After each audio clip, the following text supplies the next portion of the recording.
Prabowo Subianto merupakan seorang politisi, pengusaha, dan perwira tinggi militer Indonesia. Prabowo berkarir di militer selama 28 tahun. Semua bermula pada tahun 1976, beliau mengawali karir militer di TNI Angkatan Darat sebagai seorang letnan 2 setelah lulus dari Akademi Militer di Magelang. Dari tahun 1976 sampai tahun 1985, Prabowo bertugas di Komando Pasukan Sandi Yuda atau Kopasandha yang pada saat itu merupakan pasukan khusus Angkatan Darat. Salah satu tugas pertamanya yaitu sebagai komandan peleton pada grup 1 Perpara Komando yang menjadi bagian dari pasukan operasi Nanggala di Timur Timur. Saat usianya 26 tahun, Prabowo menjadi salah satu komandan peleton termuda dalam operasi. Beliau memiliki peran yang besar dalam memimpin sebuah misi penangkapan terhadap Nicolaus Reis Lobato yang merupakan pemimpin Fretilin yang saat operasi Seroja menjabat sebagai Perdana Menteri. Tahun 1985, Prabowo menjadi wakil komandan Batalion Infanteri Lintas Udara 328. Tahun 1991, Prabowo menjabat sebagai Kepala Staf Brigade Infanteri Lintas Udara 17 yang bermarkas di Cijantung. Tahun 1993, Prabowo kembali ke pasukan khusus yang kini diberi nama Komando Pasukan Khusus atau Kopassus. Prabowo diangkat menjadi Komandan Grup 3 Persandi Yuda, yaitu salah satu komando kontra insurgensi Kopassus. Seterusnya, Prabowo menjabat sebagai Wakil Komandan Komando di bawah kepemimpinan Brigadir Jenderal Agung Gumelar dan Brigadir Jenderal Subagio Hadi Siswoyo. Desember tahun 1995, Prabowo diangkat sebagai Komandan Jenderal Kopassus dengan pangkat Mayor Jenderal. Salah satu tugas pertamanya adalah operasi pembebasan Sandera Mapenduma. Tanggal 20 Maret 1998, Prabowo diangkat menjadi Panglima Komando Cadangan Strategis Angkatan Darat dengan jabatan yang pernah disandang ayah mertuanya. Prabowo membawahi sekitar 11.000 pasukan cadangan ABRI. Prabowo meminta Panglima Angkatan Bersenjata Jenderal Wiranto agar diizinkan untuk menggerakkan pasukan cadangannya dari luar Jakarta untuk membantu meredam kerusuhan pada Mei 1998. Meskipun pada akhirnya permintaan tersebut ditolak oleh Wiranto. Prabowo diduga menerbangkan ratusan orang yang telah dilatih oleh unit Kopassus di pengawasannya Timor Leste dari Dili menuju Yogyakarta, dan kemudian menuju Jakarta dengan menggunakan kereta api. Pada tanggal 14 Mei, Prabowo bertemu dengan beberapa penggerak reformasi seperti Adnan Buyung Nasution dan Bambang Wijoyanto untuk mendiskusikan situasi yang tengah memanas.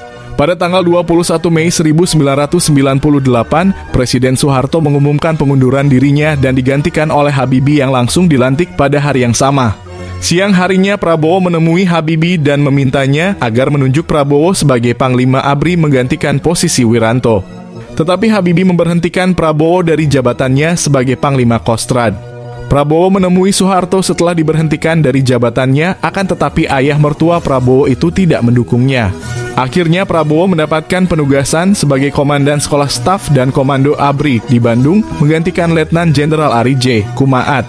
Pada tanggal 14 Juli 1998, Panglima ABRI membentuk Dewan Kehormatan Perwira yang diketuai oleh Jenderal Subagio Hadi Siswoyo bersama 6 orang Letnan Jenderal lainnya, yaitu Fajrul Razi, Jamari Caniago, Ari J.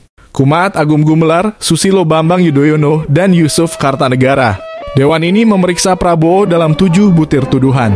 Salah satunya adalah sengaja melakukan kesalahan dalam analisis tugas, melaksanakan dan mengendalikan operasi dalam rangka stabilitas nasional yang bukan menjadi kewenangannya, tetapi menjadi wewenang Panglima ABRI, tidak melibatkan staf organik dalam prosedur staf, pengendalian dan pengawasan, dan sering keluar negeri tanpa izin dari Kasat ataupun Pangab.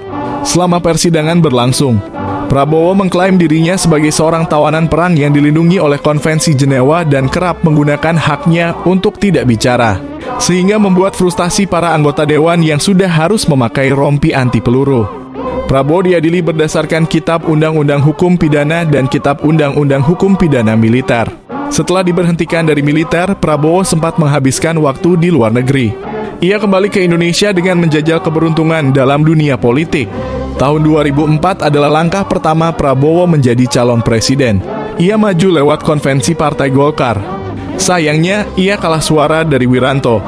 Dari situ Prabowo mulai mendirikan Partai Gerakan Indonesia Raya pada tahun 2008. Ia lalu mencoba maju kontestasi pemilu 2009 menjadi calon wakil presiden mendampingi Ketua Umum PDIP Megawati Soekarno Putri. Lagi-lagi ia kalah, pemilu dimenangkan oleh Susilo Bambang Yudhoyono dan Budiono. Meski begitu, Prabowo tak menyerah untuk menjadi orang nomor 1 di Indonesia. Tahun 2014, ia kembali mencalonkan diri bersama Hatta Rajasa dari Partai Amanat Nasional. Ia didukung oleh koalisi yang terdiri dari Golkar, P3, PEN, PKS, dan PBB. Sayangnya mereka dikalahkan oleh Joko Widodo dan Yusuf Kala. Pada pemilu 2019, ia kembali menyalonkan diri dan melawan Joko Widodo. Kali ini Prabowo berpasangan dengan Sandiaga Uno. Mereka didukung oleh partai dan kelompok organisasi masyarakat Islam. Sayangnya Prabowo kalah dari Joko Widodo dan Maruf Amin. Ia kemudian masuk menjadi Menteri Pertahanan Kabinet Indonesia Maju periode 2019 hingga 2024. Kini di usianya yang sudah 72 tahun, Prabowo Subianto menyalonkan diri menjadi Presiden Indonesia periode 2024 hingga 2029. Kali ini ia berpasangan dengan anak sulung Presiden Joko Widodo, Gibran Rakabuming Raka. Akankah mereka mampu memenangkan kontestasi Pilpres 2024? Mengalahkan lawannya Anies Baswedan, Muhaimin Iskandar, dan Ganjar Pranowo, Mahfud MD? Yuk kita tunggu waktunya nanti pada 14 Februari 2024. Jangan lupa gunakan hak pilihmu, datang ke TPS dan pilih sesuai hati nuranimu.